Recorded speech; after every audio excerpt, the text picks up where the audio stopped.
People come to the Rong family's well, waiting for the crystal skull. Rong Zia, she gives Chen a tay of flute that can help him get a head start. Just then, the werewolf and vampire arrive. Everyone immediately recognizes Tolev, the Wolf King's son. A godly figure wonders who the vampire is and asks the Reaper why he is quiet. Everyone starts running away, and some of them notice Chen walking forward instead. They try to warn him, and an old man tells them to worry about themselves instead. He approaches Chen and calls him Lu Wuji. The vampire and werewolf are alerted. Chen recognizes the old man as someone from the Kunlun Sword Palace. The old man tells him to prepare to die. Just then, Tolev asks Chen if he is Goodlad's killer. Chen claims that he remembers someone like that getting squashed.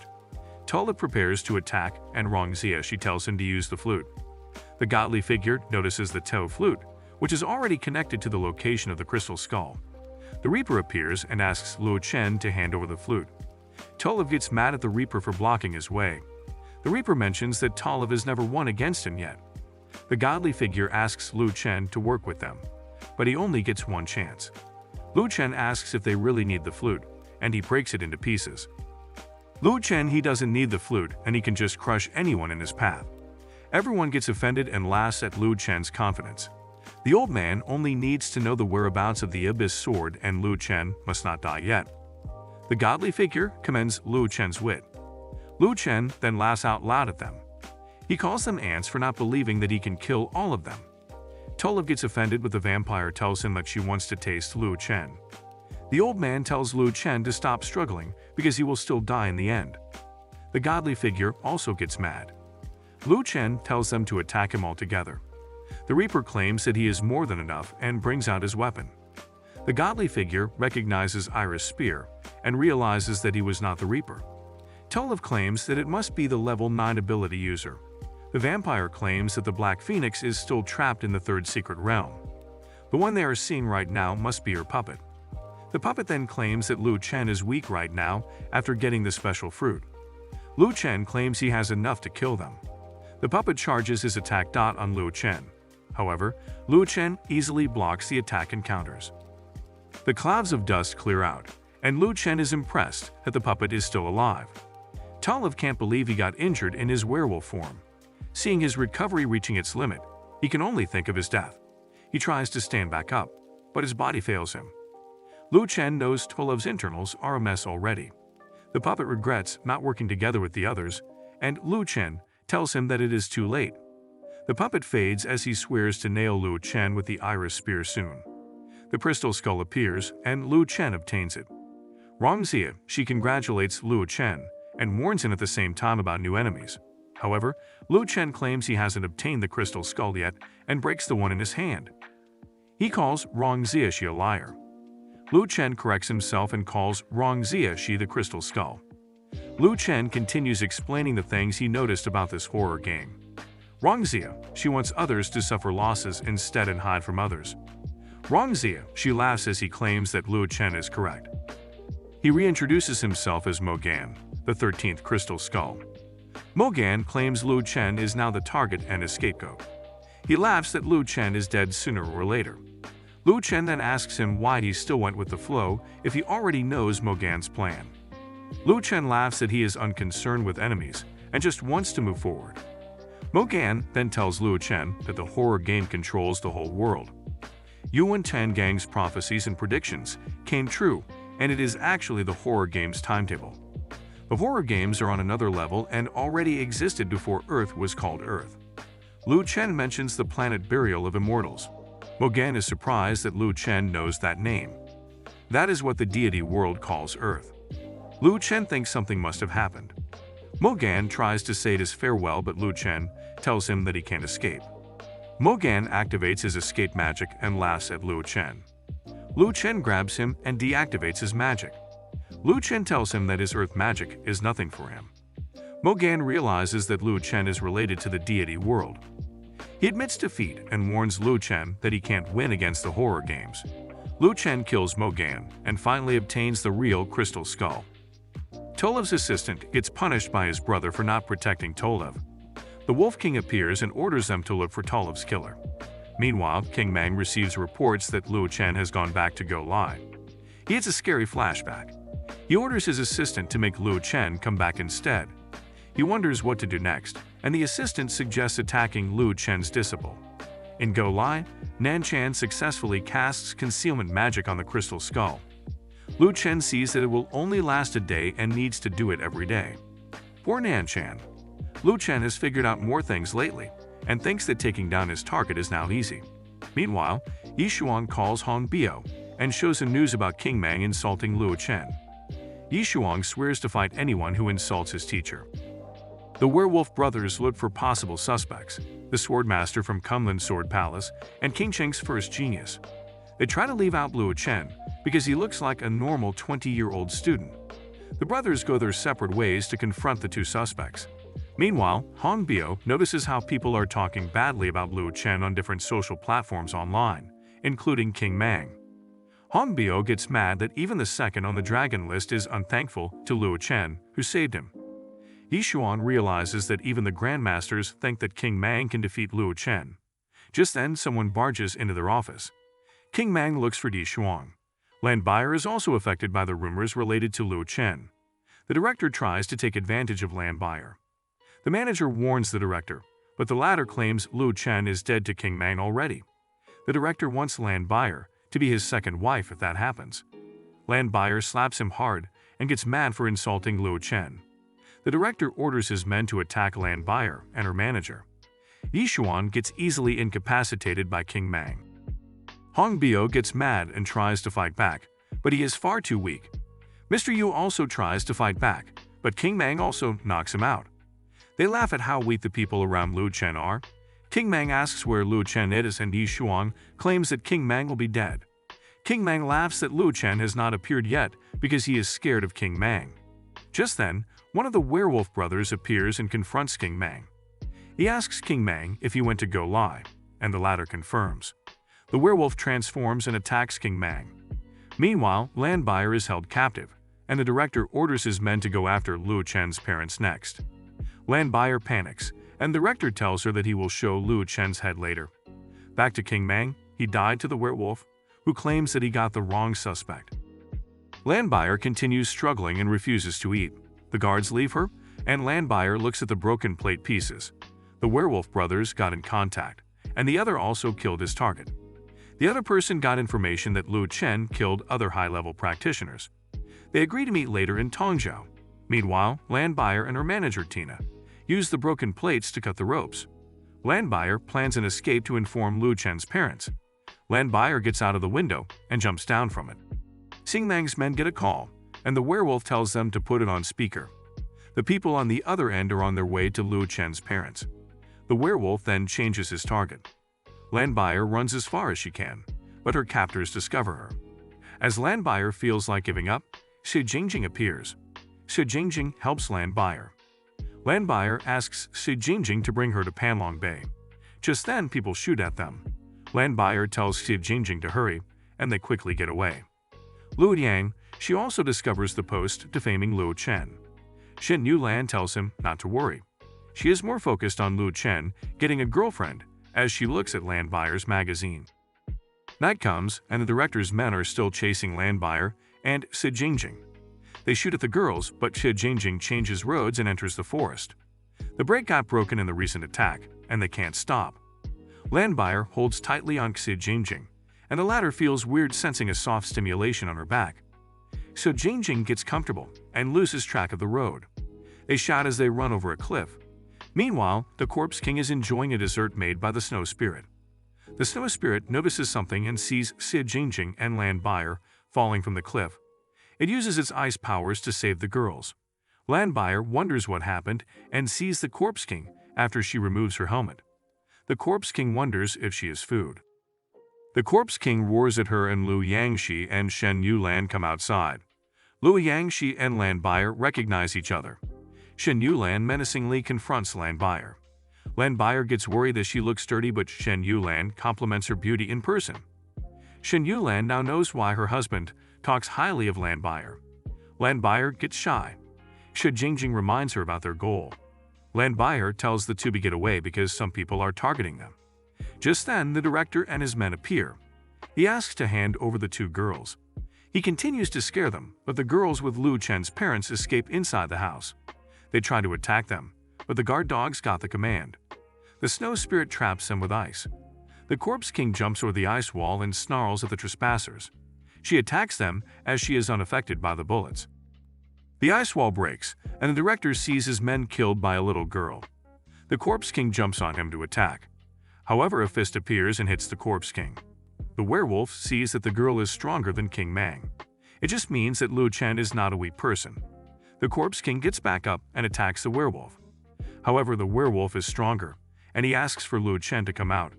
An icicle suddenly attacks him, and the werewolf gets pierced. While surprised, the Corpse King tries to attack him, but the brother appears to throw off the Corpse King. The two then decide to take on the guard dogs together. Meanwhile, Director Su receives a report that someone broke through the army's defenses and is moving fast toward the southern border. The younger werewolf beats up the Corpse King like a sandbag. The Snow Spirit gives support while fighting the older werewolf. The older werewolf gets offended and attacks the Snow Spirit. The Corpse King saw the scene and got mad. She removes her seal, and the younger werewolf notices that she is getting stronger. Meanwhile, Lu Chen and Nanshan are still sealing the crystal skull. Nanshan is on the verge of collapsing, and Lu Chen orders him to stop first because someone broke into his house. The Corpse King continues fighting and infects the older werewolf with corpse poison. The younger werewolf tries to attack the Corpse King, but the Snow Spirit blocks him. The Snow Spirit unseals her blindfolds and traps the younger werewolf in her domain. The younger werewolf laughs and claims that psychic attacks are useless against werewolves. The Snow Spirit acts stubborn, and the werewolf wonders who will surrender first. The older werewolf fights with the Corpse King and wonders if she can still move fast after getting injured. He knocks her down and transforms. He then attacks the Corpse King, but something pierces him from behind. The Snow Spirit overpowers the younger werewolf. The younger werewolf can't believe that he is being overpowered by magic, despite having high magic resistance. Just then, someone talks about how the werewolf is overestimating his strength. Master Zhang explains how ghost entities use their lifespans to use psychic attacks. However, the Snow Spirit is different and can circulate spiritual energy infinitely. The werewolf laughs, knowing that his brother will save him later. Master Zhang shows him that his brother is already dead outside. However, he notices that they didn't destroy the heart and brain at the same time. Master Zhang claims it is over after the Corpse King infected the other werewolf with her miasma. The werewolf loses confidence. The younger werewolf blames himself for being hasty.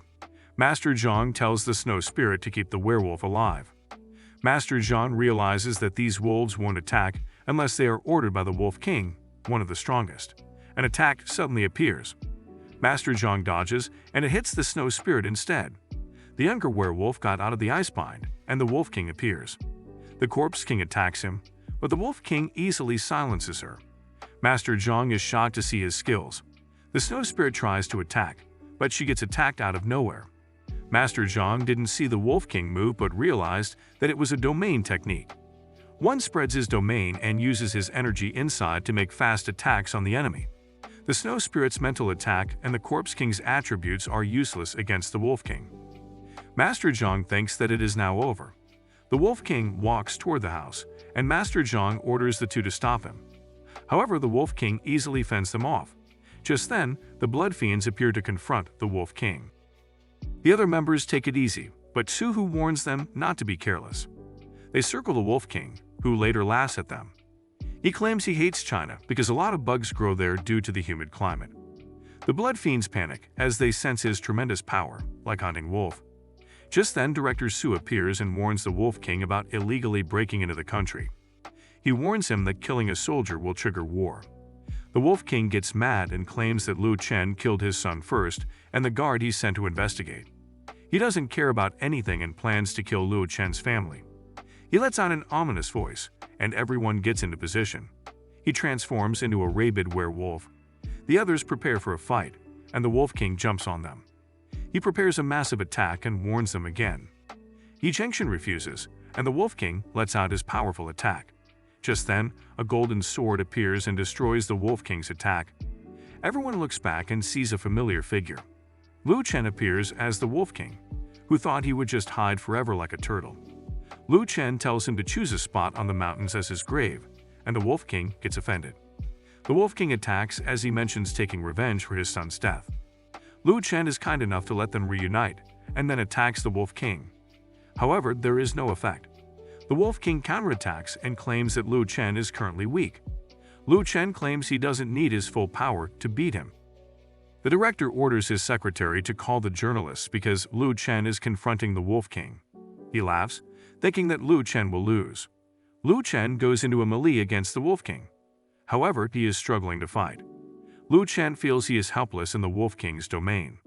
Lu Chen sees that the Wolf King is the strongest opponent he has met since he got reborn. The fight continues as Lu Chen's family watches him fight. Bei'er claims that Lu Chen will be fine. So Qingshan also confirms that she experienced tonight. She can't forget the Lu Chen. Bei'er ominously asks for more details. Journalists suddenly arrive in the area and watch the ongoing fight. The Wolf King arrogantly asks Lu Chen to talk. Lu Chen calmly punches him. The Wolf King backs off, but he suddenly gets attacked with huge spiritual energy. Everyone looks up and sees cultivators from the 10 Cross Mountains. They are the reinforcements called in by the border guards. The leader tells Lu Chen to stay out of the way. The onlookers are surprised, and some claim that the cultivator is strong enough to defeat the Wolf King. Lu Chen is asked for his identity, but he refuses. He claims he only appeared to save the faces of Chinese cultivators. While haughtily talking, the Wolf King attacks the elder cultivator from behind. The elder easily gets taken out. His men try to fight back, but the Wolf King easily obliterates them. It is always the proud elders who are erased in a minute.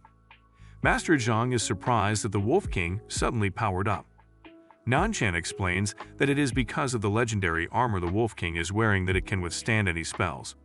Master Zhang finds the armor absurd. Chen claims that their master is having bad luck this time. The Wolf King then turns his attention to Lu Chen. Lu Chen fires off a spell upwards, and a barrier is created. The Wolf King warns him that his spells and barriers are useless. Lu Chen claims that he just doesn't want any distractions while he kills the Wolf King. The melee fight continues, and the reporters panic to capture the scene. The reporters are eager to see if Lu Chen is worthy of being the greatest in China. The intense fight continues, and the Wolf King wants to see who dies first.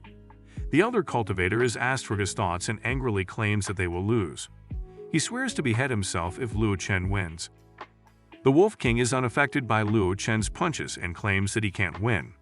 Lu Chen stops attacking, and the elder cultivator laughs, thinking that Lu Chen is admitting defeat. The Wolf King asks if Lu Chen has his senses back. Just then, the Wolf King feels a burning pain in his chest. He asks what Lu Chen did. Lu Chen claims he only shared some happiness. The Wolf King claims that his armor is invincible. Lu Chen explains that he used fire essence instead of spells. He further explains that his punches are only distractions meant to infuse the essence of fire in the Wolf King's body. Lu Chen activates the essence of fire, and the Wolf King burns from the inside. Everyone watching is surprised to see the Wolf King on his knees. The Wolf King angrily asks how Lu Chen can control such powerful energy as a human. Good thing Lu Chen has the Emperor's Sutra. The Wolf King is frustrated at being on his knees. Lu Chen reiterates that he didn't even need a tenth of his power to defeat the Wolf King. The Wolf King gets offended and goes back up. He tries to attack Lu Chen. However, Lu Chen makes the Wolf King explode from the inside, and he is victorious. It looks like someone's head will roll later. The elder cultivator now shouts that Lu Chen is the greatest. The reporters ask him who was the person who claimed that Lu Chen would die. He suddenly goes 360 degrees and cheers for Lu Chen. The director also receives a report that King Mang is already dead, and that it was the werewolf who killed him. The werewolf begs for mercy in front of Lu Chen. He asks to be spared so he can convince the other werewolves not to attack China. However, Lu Chen points out that the werewolves hurt his little girls. Lu Chen warns him not to touch his people or they will die at his hands. Lu Chen then kills the werewolf. The director falls on his knees and commits suicide. Lu Chen can feel that his three powers are still colliding with each other. He falls to the ground, and everyone brings him to his room to rest. Everyone celebrates over drinks, and Lu Chen wakes up. Shen Yulan tells him to eat. Lu Chen tries to be distant, but his mother reminds him that even if he is a sage, there are people around him supporting him. She fully supports and trusts her son. She then tells him to thank everyone, especially Lan Bei'er and Qingshan. She gives Lu Chen his account book. Lu Chen later joins the others, and Lu Yan she checks on his condition. Lu Yan, she then tells him the Director Su has returned to resume their activities, and Master Zhang is taking care of the ruckus caused by the broadcasted fight. The Immortals are also doing fine. Hong Bio asks him for a drink, but Lu Chen refuses and approaches the sleeping Lan Bei'er. She whispers to her to follow him to his room. Lan Bei'er thought she was only dreaming but later realizes that she is not. She gets up and goes to Lu Chen's room. Lu Chen locks the door and pins her to the wall while asking her to be his woman. However, she is still daydreaming. Lu Chen asks her to come in to sit because he needs to talk about something important. She expects something romantic, but Lu Chen asks her if she wants to be strong. Lan Bei'er gets confused, and maybe Lu Chen is implying being a strong mother. Lu Chen then explains that she has seen a lot of mythical events and that the world will dramatically change later. He offers to be her guide, and Lan Bei'er immediately agrees. She wants to follow Lu Chen without being a burden. Lu Chen then tells her to get on the bed.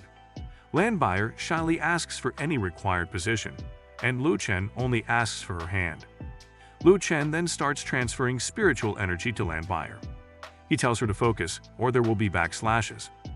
Lu Chen transfers more, and Lan Bei'er, who gets surprised, moans out loud. Everyone downstairs heard her. Everyone gets flustered upon hearing Lan Bei'er. However, Lu Chen asks for Qingshan next.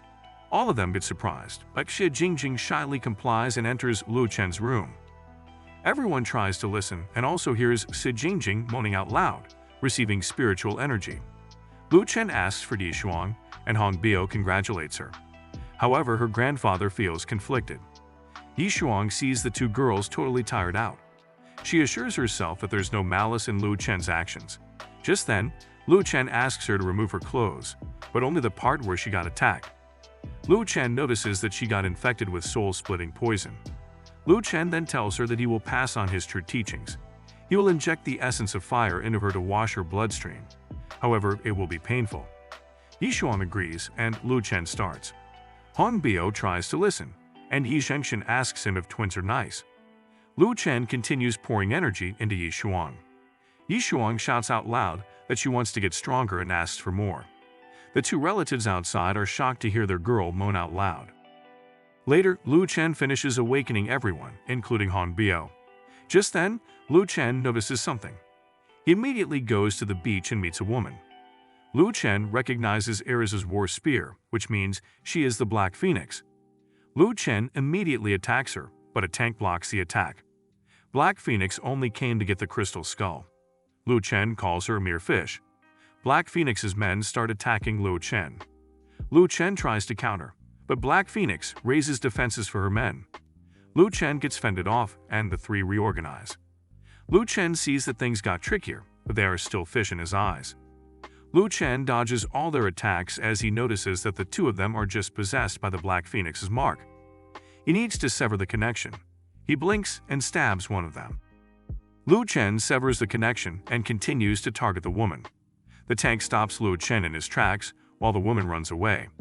However, Lu Chen blinks in front of her and slaps her hard. The woman gets mad and Lu Chen slaps her again. Black Phoenix tries to escape the body. However, she cannot do so. Lu Chen claims that he blocked her escape. Black Phoenix claims that it should not be possible. After fully realizing her situation, the Black Phoenix surrenders. Lu Chen calls her smart. However, Lu Chen won't let go of her if she doesn't perform well. Lu Chen asks her if it is worth the risk to take the crystal skull. Lu Chen offers an alliance against a common enemy. The Black Phoenix then mentions the Great Prehistoric Flood. These are floods that wipe out civilizations that come in as natural disasters, and the ones responsible for it are the horror games. They do that to stop people with spiritual powers. A war actually broke out before only being recorded as a prehistoric flood. Lu Chen can now see why people can't go through the 7th level of awakening. Black Phoenix states one method to break through: to be approved by the horror games and enter the secret world that can help you ascend. However, you will turn into their lapdogs, which Black Phoenix hates to choose. She collects the crystal skeleton so she can open the Heart of the Stars, which is one of the steps to the second method of ascending. To continue with the second method, you need more spiritual energy. Lots of energies remain in secret places around the Earth, guarded by the Great War survivors who are hostile to horror games. While the two continue to argue, Lu Chen senses something. Lu Chen hurriedly sends Black Phoenix away. An old man appears, and Lu Chen recognizes him as someone from the horror games. Liu Qingshan asks Lu Chen to join the horror game. Lu Chen tries to act coy, and Liu Qingshan claims that the executives are interested in him. They promise to help Lu Chen make a breakthrough. If Lu Chen refuses to join, he's dead. Liu Qingshan is enough to kill Lu Chen. Despite having no fighting power, he can engrave Lu Chen's name in the secret treasure in the form of an hourglass. If the sand depletes, the person whose name is engraved on it will die. Liu Qingshan asks Lu Chen to choose, and Lu Chen slashes him in half. Lu Chen claims he won't be coerced. Liu Qingshan threatens him and fades away. Black Phoenix comes back and thanks Lu Chen for hiding her. Lu Chen tells her to scram, but Black Phoenix asks him first why he rejected Liu Qingshan. The hourglass is not a joke, and he will really die. Lu Chen tells her that a lot of people want him dead, but they all died in the end while he was still alive. Meanwhile, in a western mansion, a man named Roland is informed that the horror games have a new quest, and it is to kill Lu Wuji. Roland recognizes Lu Wuji as the Wolf King's killer. However, Lu Wuji's name is already engraved in the hourglass treasure. Roland wonders why there is a quest if Lu Wuji's death is already set in stone. He thinks Lu Wuji is related to the Sword Covenant. If he is, they must take action. Days later, Director Su and the Blood Fiends arrive at Lu Chen's residence in Panlong Bay. Wise King can see that his master manipulated the spiritual powers in the area. Just then, Lu Chen appears and talks to Director Su. Lu Chen wanted to station the Blood Fiends in Panlong Bay. Lu Chen wants them to train in his place after he unlocks the dragon veins. Also, he asks Director Su to tell the others not to risk their lives for him if anything happens. Director Su flinches and asks why. Lu Chen just wants him to remember his words right now. Later, Lu Chen tells his mother that he will go out. She is fine with it so she can spend more time with Lu Yanxi. Lu Chen leaves the house, and Black Phoenix reminds him of his upcoming death. She informs him about the quest posted by the horror games to kill him. She tells Lu Chen not to risk his life by attacking the horror games. Lu Chen tells her to stay out of it. Black Phoenix suddenly becomes sultry. Lu Chen unexpectedly thanks her, and Lu Chen is gone. She prays that Lu Chen will succeed. Meanwhile, the God's Eye moves, and it shows Lu Chen as the target of the quest. Lu Chen is in a random place, and he activates his Emperor's Sutra. A huge light hits the ground that even affects the real world. They can see that Lu Chen is forcing a breakthrough. Roland thinks that Lu Chen will not succeed. The Abyss of Heaven tries to stop Lu Chen. However, he activates his Dharma and overpowers the Abyss of Heaven. Just then, a painful sound suddenly rings, and Roland claims it is the horror games. They issue an order to all 9th level ability users to immediately kill Lu Wuji. In a government office, staff members are fighting over the use of special weapons. The chief appears and approves the use of special weapons. Minor earthquakes are happening, and some sea levels are rising. They need to stop Lu Wuji from making his breakthrough. He orders them to broadcast everything live and attack Lu Wuji with all that got. Lu Chen continues to push away the Abyss of Heaven. Just then, it branched out and tried to attack Lu Chen. He tries to move away, but elemental attacks did him. 2 users with 9th level abilities are attacking Lu Chen. Lu Chen withstands the attacks with his barrier. He finds a chance and lets out a huge attack, instantly killing one of the ability users. Lu Chen attacks the other, but a holy shield appears to save the ability user. Other ability users arrive to help and call the Thunder King reckless. The Thunder King claims that Lu Chen is weird for unleashing an attack that is way beyond his level. The others also prepare to fight. Roland stops them. They should wait until Lu Chen uses up his power. That is their chance to attack. Lu Chen continues to break through. Everyone is shocked to see the abyss cracking open. A monster comes out of the heavens to attack Lu Chen, but he easily fends it off. Roland claims that the will of the abyss materialized, and Lu Chen is already in the 3rd stage. It means his cultivation base is decreasing, and they can attack any time. Lu Chen continues fighting the abyss will. Lu Chen unleashes the Emperor's Scripture's 2nd seal and kills the abyss will. However, the abyss is still above him and tries to suppress Lu Chen with everything it has. Roland orders the others to start attacking now. They teleport near Lu Chen's main body. They all attack him together, and Lu Chen brings out the key to the secret realm. Meanwhile, people can now see the top fighters ganging up on Lu Chen. Just then, a flash of bright light appears, and the 9th level ability users are gone. The ability users find themselves in a different place. Roland swears that his teleportation a while ago didn't have any issues. The Thunder King finds the runes familiar and realizes that they are in the first secret realm. They get surprised, knowing that the key is with the Inhuman King. The others think that this is an illusion. However, Roland claims that it is real. The only way to leave is to destroy the energy sustaining the realm. Not even the Inhuman King can do it. Roland tries to use his space-time powers, but they trigger the realm instead. The statues suddenly targeted them for extermination. Roland tells them to buy him some time because he can already sense the outside world. The swordsman tries to fight back against the statues, but he is merely an ant against them. Despite being the Thunder King, he is paralyzed and gets killed. The marksman tries to fight back, but his attacks are ineffective. Just then, Roland gets pierced by an arrow from a third statue. Roland is on the verge of dying, but he has enough energy to get the remaining 2 back to the outside world. He asks them to kill Lu Wuji, and Roland transfers them out. Meanwhile, Lu Chen is still breaking through the heavens. He is already at the last stage, but the others are back from the secret realm. The martial artist attacks Lu Chen, but Lu Chen just grabs his fist. Lu Chen easily kills him. The marksman is worried, seeing that Lu Chen has broken through already. He tries to escape, but Lu Chen kills him easily. Everyone watched the scene. Just then, the will of heaven and earth takes its final form. It transforms into another Lu Wuji. Lu Chen is surprised that it copied his war spirit.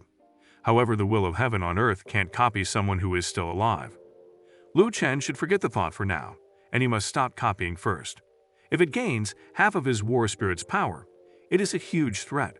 Just then, Lu Chen senses the energy of an 8th level awakener. Qingshan appears with other reinforcements. Lu Chen comments on how the horror games are in a rush. Lu Chen tries to attack Qingshan in surprise, but the old man easily dodges it. He got defeated before, but this time, Qingshan got his real body. Qingshan claims they got a bit weaker after arriving on Earth, but they can still kill Lu Chen. Qingshan attacks Lu Chen, but the latter easily blocks the attack and laughs. More attacks appear, and Lu Chen's barrier gets penetrated. He notices that the man holds the fallen sun god's bow. Another attacker comes from Lu Chen's back, and he quickly blinks away. He tries to attack the man with the bow relic. However, the copied war spirit attacks Lu Chen. Qingshan laughs as he watches Lu Chen get impaled. Qingshan claims that he can't defeat himself. Just then, Lu Chen transforms into Lu Wuji. He angrily orders them to die. Lu Wuji unseals his Emperor's Sutra and disintegrates the copy's sword. Qingshan discovers that Lu Wuji was hiding his real strength. Lu Wuji then confesses that his goal is not to make a breakthrough, but to lure them out. He notices how the horror games only send out high-ranking warriors from Earth. However, Earth's spiritual power can support the horror game's minions' presence. Lu Chen only needs to break the seal. Qingshan panics and orders everyone to kill Lu Wuji. They all move out to attack. Lu Chen calls forth his Emperor's sword in its real form and fends off the incoming attack. Another minion attacks him, but Lu Chen easily kills him in a single clash. The seal suddenly starts cracking, and Qingshan finds it impossible that Lu Wuji is fighting them and opening the seal at the same time. Everyone attacks Lu Wuji again, but Lu Wuji easily kills them. The man with the sun god's bow falters out of fear. Lu Wuji finds this as a chance and kills the archer. Meanwhile, a fighter jet arrives in the area, and the military is ready to launch an attack. Lu Wuji attacks Qingshan. Qingshan puts up a barrier and blocks the attack. Lu Wuji's power is visibly fading, and Qingshan is trying to stall for some time. He attacks Lu Wuji. Lu Wuji tries to block the attacks, but Qingshan appears behind him. Qingshan attacks him with a killing blow, but the Emperor's sword blocks the attack. Qingshan is surprised that the Emperor's sword has its own will and has the same power as the holder. Lu Wuji can't believe that the life-saving feature has been triggered by Qingshan. Lu Wuji commends Qingshan. Liu Qingshan begs for his life to be spared, but Lu Wuji slices him in half. The slash is strong enough to cause earthquakes throughout the world. The military chief orders his units to drop the special weapons. Lu Wuji's power fades a bit, and he notices a fist appearing above him. Fighter jets launch their special missiles and nuke the whole area. A lot of years passed by. Miss Zhou, a shop worker, greets a beautiful applicant. She notices that the applicant looks like a high-level awakened. However, the applicant hasn't awakened yet. Miss Zhou claims that a beauty like her was awakened in the past. She suddenly stops talking, and the applicant understands that good-looking people in the past had spiritual powers. However, the applicant prefers the present. Miss Zhou then leads the applicant to her boss. Meanwhile, the news shows a haughty awakener who hunted a beast and comments on how weak it is, like Lu Wuji, a 7th-level awakener. Miss Zhou turns off the TV as she wonders why others are using people as a measurement of power. Ever since the return of the spiritual powers, the earth has changed. Miss Zhou claims that people should thank Lu Wuji for breaking the seal after he risked his life. So Lu Chen, or Lu Wuji, was successful in the end. Just then, Miss Zhou is called by her boss. A familiar hobby is gardening. Haha, I thought he was dead. Later, Miss Zhou tells the new waitress that her boss has a kind personality. They then meet Lu Chen, and he tells them to sit down. Miss Zhou comments on how Lu Chen doesn't care about beautiful women. Miss Zhou calls the new waitress Yishuang. Lu Chen flinches upon hearing the name. He recognizes her as Nanling Mountain's immortal fairy. Lu Chen can clearly remember the first time he transmigrated to the deity world. Yishuang took care of him because they are both from Earth. He remembers how Yishuang left to take the 9 heavenly tribulations. Yishuang left him a jade hairpin to remember her if she fails. In the end, Yishuang failed and died. Lu Chen was too stunned to speak. Miss Zhou gets his attention, and Lu Chen approaches Yishuang. The two continue the interview while Lu Chen remembers what he owed her in his last life. He plans to make Yishuang stronger so she can avoid getting killed in the heavenly tribulation. Yishuang gets accepted into Lu Chen's shop. Lu Chen orders Miss Zhou to gather everyone for a celebration on her next day off. The next night, Lu Chen tells Miss Zhou to clean up and leave the rest to him. While Lu Chen is indulging in a friendly talk with an acquaintance, a group of gangsters barges into the shop. The leader angrily looks for someone. Just then, the person he is supposed to meet arrives with a master. The two argue with each other like they are looking for a fight. Lu Chen interrupts and tells them that they are closed already. He asks them nicely to leave the shop. One of the leaders comments on how rude young people are nowadays. Lu Chen's acquaintance reminds him that the person in front of him is Master Hu, a master who owns dozens of martial arts schools and has a lot of masters under his command. The old man tries to apologize on Lu Chen's behalf. The masters behind impose their authority, and the old man runs away. Master Hu asks for respect, but Lu Chen claims he is the boss of the place. The gangster laughs and offers to take Lu Chen as his little brother. Master Hu gets offended and orders his men to kill Lu Chen. A master attacks Lu Chen, but Lu Chen easily dodges and counterattacks. Master Hu is shocked as his underling is flung around. The gangster applauds, having just witnessed a hidden tiger. The huge master confronts Lu Chen. Lu Chen throws a glass at him. The master is not worried about getting harmed by a wine cup as a transcendent. However, he gets knocked out by the glass. Master Hu panics and concludes that Lu Chen is on the level of a martial saint. Lu Chen bills them for the damages, and Master Hu complies. Lu Chen also asks the gangster to pay for damaging the door. The gangster tries to act tough, and Lu Chen slices him in two. Master Hu is genuinely surprised this time. Lu Chen asks them to help in cleaning up, and everyone complies.